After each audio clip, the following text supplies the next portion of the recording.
안녕하세요. 국어야 놀자. 오늘은 유리창이라는 작품에 대해서 공부를 해볼 건데요.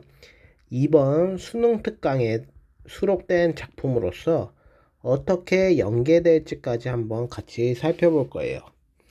작품에 들어가기 앞서 이 작품에 대한 배경 설명을 잠깐 하자면 정지용 시인의 아들이 죽었는데 이 아들의 죽음과 관련돼서 아들을 그리워하면서 쓴 시라고 생각하시면 될 것 같아요.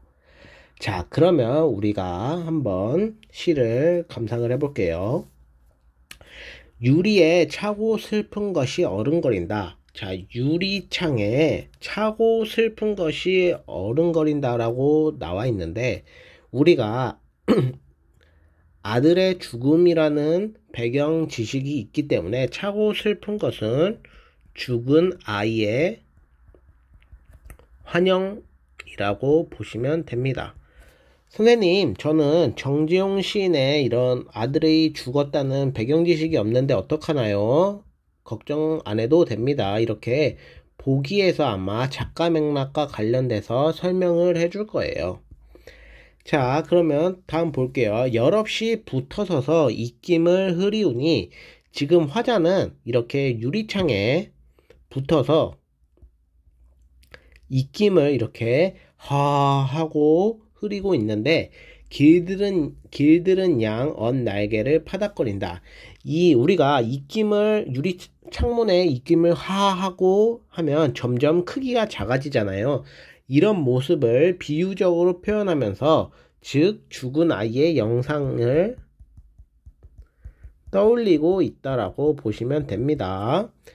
지우고 보고 지우고 보아도 즉 죽은 아이에 대한 그리움, 안타까움, 슬픔 이러한 정서가 제시가 되고 있습니다.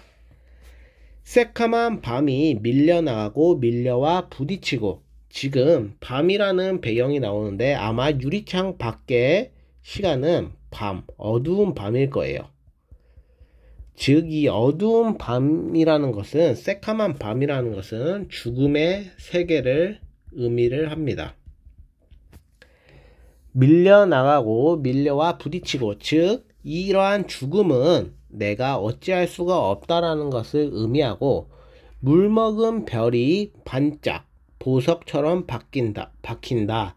즉 밤에 지금 별이 이렇게 떠 있는데 즉 화자는 물먹은 별, 즉 눈물이 고인 상태, 즉 눈물이 흐르고 있는 상태에서 밤하늘의 별을 바라보면서 반짝 보석처럼 박힌다. 즉 이 물먹은 별도 결국엔 죽은 아이를 의미를 하는 거겠죠. 밤에 홀로 유리를 닦는 것, 즉 유리를 닦는 행위는 죽은 아이를 다시 만나고 싶어하는 그런 간절함이 드러나는 행위라고 볼 수 있습니다. 외로운 황홀한 심사위원이 자, 이 부분은 좀 이따 다시 한번 설명을 해줄게요. 고운 폐혈관이 찢어진 채로 즉 죽은 아이의 그런 죽게 된 원인, 죽음의 원인이라고 볼 수 있죠. 즉 폐혈관으로 아이가 죽었다라는 것을 우리가 파악할 수가 있습니다. 아, 너는 산새처럼 날아갔구나. 산새도 죽은 아이의 영상, 즉 모습이라고 볼 수 있고 이러한 부분을 통해서 기회감이 드러난다라고 보시면 됩니다. 자, 이렇게 전반적인 내용을 한번 살펴보았고 우리가 조금 더 중요한 부분을 한번 살펴볼 거예요. 자, 먼저 첫 번째로는 이 유리에 대한 것입니다. 즉 유리창이 있는데 이 유리창은 기능이 이중적인 기능을 합니다. 어떠한 기능을 하냐면 만남과 단절이라는 이중적인 기능을 합니다. 우선 만남이라는 부분은 유리창을 통해서 죽은 아이의 환영, 영상 이런 것들이 비치기 때문에 화자는 죽은 아이와 만날 수 있지만 결국에는 이 밤이라는 죽음의 세계, 그리고 화자가 현재 살고 있는 이승의 세계에 이렇게 유리창을 통해서 단절이 된다라고 보시면 됩니다. 그래서 이 유리의 기능은 이중적인 기능, 즉 단절의 기능도 있고 만남의 기능도 있다라고 보시면 됩니다. 자, 두 번째로 그 다음으로는 차고 슬픈 것, 외로운 황홀한 심사, 이 두 부분을 감정의 대입법이라고 볼 수 있는데, 감정의 대입법의 효과는 즉 감정을 절제를 하는 효과가 있습니다.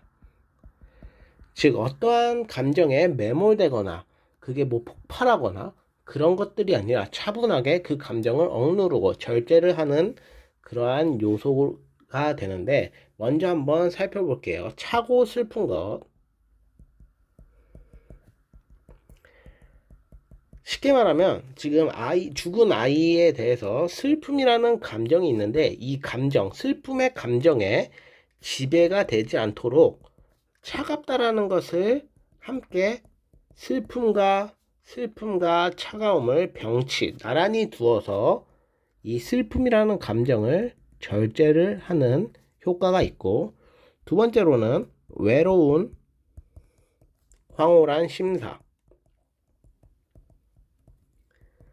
즉 아이를 잃어서 이 외로움이라는 감정에 지배되지 않도록 황홀함이라는 감정을 병치를 하면서 이 또한 절제를 나타내고 있다. 자, 이렇게 보시면 됩니다. 그리고 이 외로운 황홀한 심사는 역설법이 나타나고 있습니다.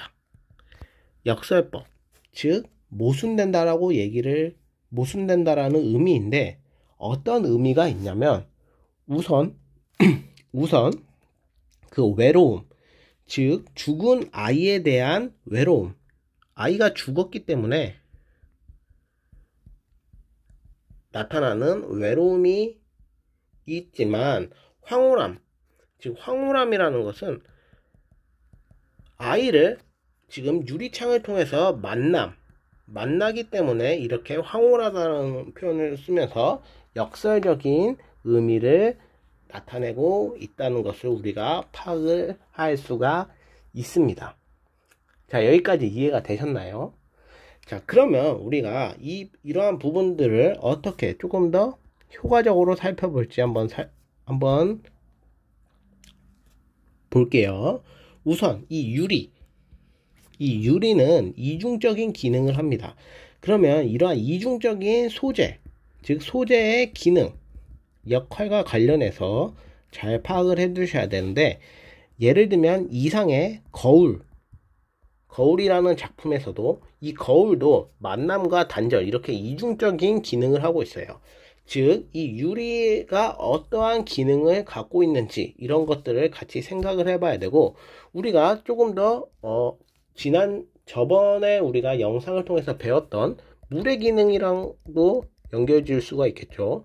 물이 단절의 기능도 있지만 창조, 재생, 이러한 기능이 있듯이 이렇게 유리창에도 다양한 기능, 즉 만남과 단절의 기능이 있다, 이렇게 보시면 됩니다.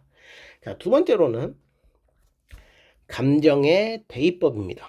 자, 감정의 대입법은 일단 효과를 우리가 기억을 해둬야 되는데, 내신은 아무래도 여러분들의 국어 선생님이 어떻게 내냐에 따라 달라지겠지만, 모의고사나 수능에서는 감정의 대입법이다 라고 직접적으로 언급될 가능성은 낮아요. 하지만 이러한 시어들을 밑줄을 치거나 까맣게 강조 표시를 한 다음에 보기의 선지로 제시가 될 수가 있겠죠. 외로운 황홀한 심사는 황홀한 정서를 병치하여서 감정의 절제를 나타내고 있다, 이런 식으로 보기의 선지로 나타날 가능성이 있습니다. 자, 이러한 부분들을 우리가 체크를 해 줘야겠죠.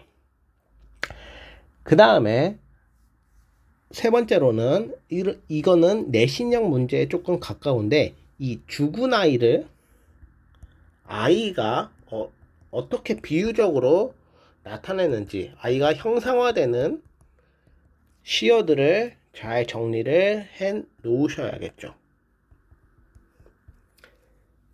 이해가 되셨나요?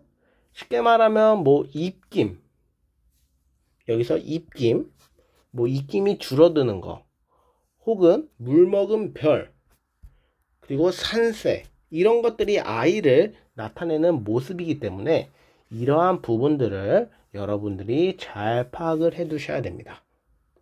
자, 그러면 이 연계되는 포인트를 한번 살펴볼 건데, 일단 시적 상황과 관련돼서 연계를 한번 생각을 해 봅시다.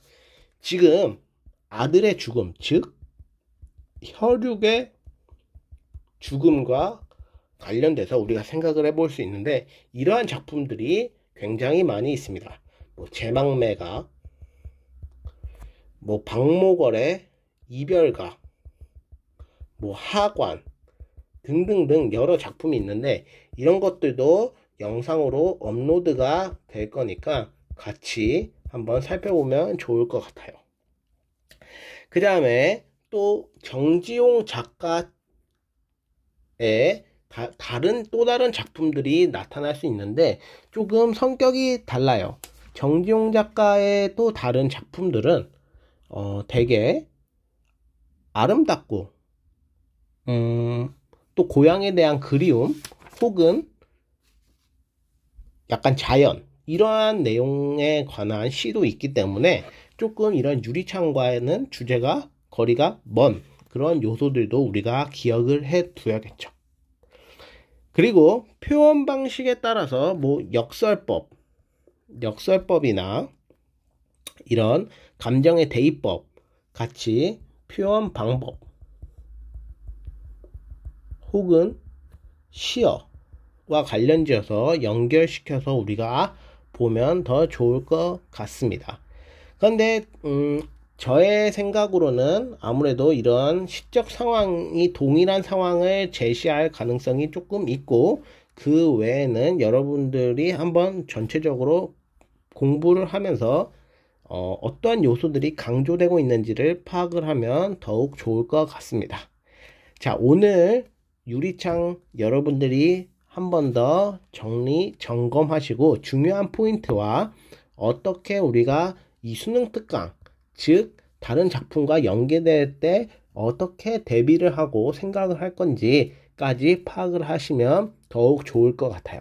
자, 오늘은 여기까지 하겠습니다. 안녕.